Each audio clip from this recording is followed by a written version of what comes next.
ஆரோக்கியமான போட்டி இப்ப யார் யாருக்கு நடுவுல நடந்துட்டு இருக்கு அப்படின்னு கேட்டா சிம்பு அண்ட் தனுஷ். ஆரம்பத்துல இவங்க 2 பேருக்குள்ளார கொஞ்சம் அப்படி இப்படி மோதல்கள் இருந்தாலும் நாளடைவுல இவங்க 2 பேரும் நல்ல நடிகர்களா நல்ல நண்பர்களாவும் மாறிட்டாங்க. நிறைய ஸ்டேஜ் ஷோஸ்ல எல்லாம் கூட ஒன்னா சேர்ந்து வந்தாங்க. சோ இப்படிப்பட்ட இவங்க 2 பேரையும் கௌதம் மேனன் இன்னமும் பட ரீதியா ஒன்று சேர்க்க போறாரு. அது எப்படி அப்படின்னா, கௌதம் மேனன் நம்ம சிம்புவை வச்சு அச்சம் என்பது மடமையடா படம் இயக்கிட்டு இருக்காரு. அதே மாதிரி தனுஷை வச்சு என்னை நோக்கி பாயும் தோட்டா இந்த திரைப்படத்தையும் இயக்கிட்டு இருக்காரு. சோ இந்த 2 திரைப்படங்களுடைய படப்பிடிப்பும் நடந்துட்டு இருக்கு.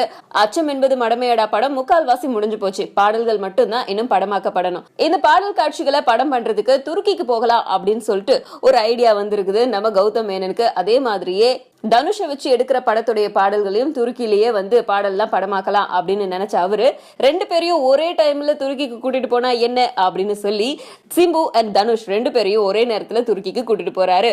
சோ இது வரைக்கும் ஸ்டேஜ்ல ஒன்னா இருந்த நம்ம இந்த 2 நடிகர்களும் படப்பிடிப்புக்காக ஒன்னா போயிருக்காங்க.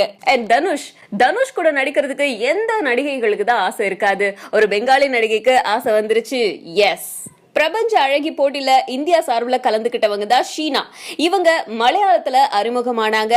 சில பல திரைப்படங்களும் நடிச்சாங்க. மலையாளத்துல இவங்க நடிச்சு வெளிவந்த திரைப்படம் சர்வதேச விருதுகளை வாங்குச்சு. அப்படிப்பட்ட ஷீனா என்ன சொல்றாங்கன்னா, தனுஷ் கூட நடிக்கணும் அப்படிங்கிற விருப்பத்தை தெரிவிச்சிருக்காங்க. அண்ட் நம்ம தனுஷுடைய திரைப்படங்கள் இப்போ ரீமேக்கும் ஆகிறது.